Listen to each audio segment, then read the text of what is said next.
Channel of Vadodara.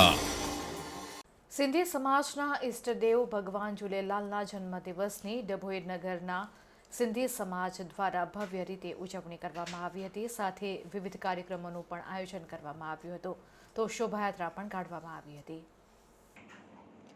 Vadodari ભાગોળ પાસે આવેલ મંદિર તેમજ ઝરોલા વાગામાં આવેલા ભગવાન ઝૂલેલાલના મંદિરોની ફૂલહાર તેમજ ડેકોરેશન વડે શણગાર કરવામાં આવ્યો હતો।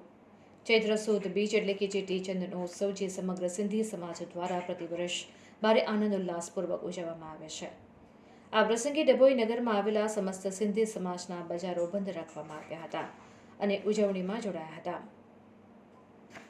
હિન્દુ ધર્મ ઉપર વધી રહેલા અત્યાચારોની ડામવા માટે ઝૂલેલાલ સાહેબે ચૈત્ર સુદ બીજના દિવસે પાકિસ્તાનમાં આવેલા સિંધ પ્રદેશ નસરપુર સેવણ ખાતે અવતાર લીધો હતો। સિંધી સમાજના આ દિવસથી પોતાના નવા વર્ષનો પ્રારંભ કરે છે। આ જન્મદિવસને ચેટીચંદના નામથી ઓળખવામાં આવે છે। ચેટી એટલે ચૈત્ર માસ અને ચંદ એટલે ચંદ્રમા।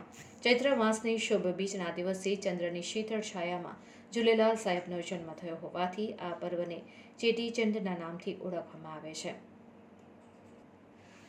વડોદરી ભાગોળ પાસે આવેલ સિંધી પંચાયતના મંદિરેથી સાંજના બેન્ડ વાજા શરણાઈ સાથે જુદા જુદા ભગવાનના વેશ ધારણ કરી બાળકો સાથે ભવ્ય શોભાયાત્રા નીકળી હતી। બેન્ડ વાજાની સુરાવલી અને બીજી બાજુ આયોલાલ ઝૂલેલાલના ગગનચુંબી નારા સાથે શોભાયાત્રા વાજતે ગાજતે વડોદરી ભાગોળ થઈ કંસારા બજાર, ટાવર ચોક, લાલ બજાર તેમજ નગરના વિવિધ માર્ગો પર ફરી હતી। નગરના મુખ્ય માર્ગો પરથી પસાર થતી શોભાયાત્રાને જોવા માટે માનવ મહેરામણ ઉમટી પડ્યું હતું। સિંધી ભાઈ બહેનો, વડીલો તેમજ બાળકો સૌ ઉત્સાહિત બની ઉત્સવમાં ઝૂમતા ગાતા નજરે પડતા હતા।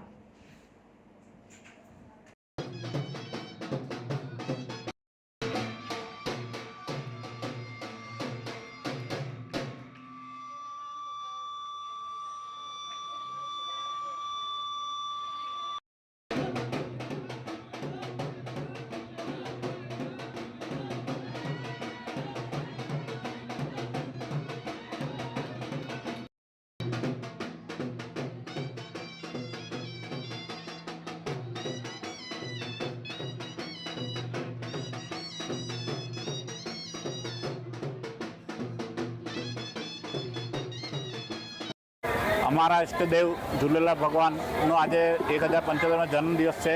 ડભોઈના વેપારી મહાજનો દ્વારા અમારા સિંધી સમાજના દરેક વેપારીઓએ દુકાનો બંધ રાખી અને રાતે કોમ્પ્લેક્સની સામે આવેલ મંદિર તેમજ ઝારોલા મંદિર ખાતે આપણે આરતીનો કાર્યક્રમ, મહાઆરતીનો કાર્યક્રમ કરવામાં આવે છે। તેમજ સાંજે 5:30 વાગે શોભાયાત્રા કાર્યક્રમ રાખવામાં આવે છે અને રાત્રે પ્રસાદીનો કાર્યક્રમ રાખેલ છે।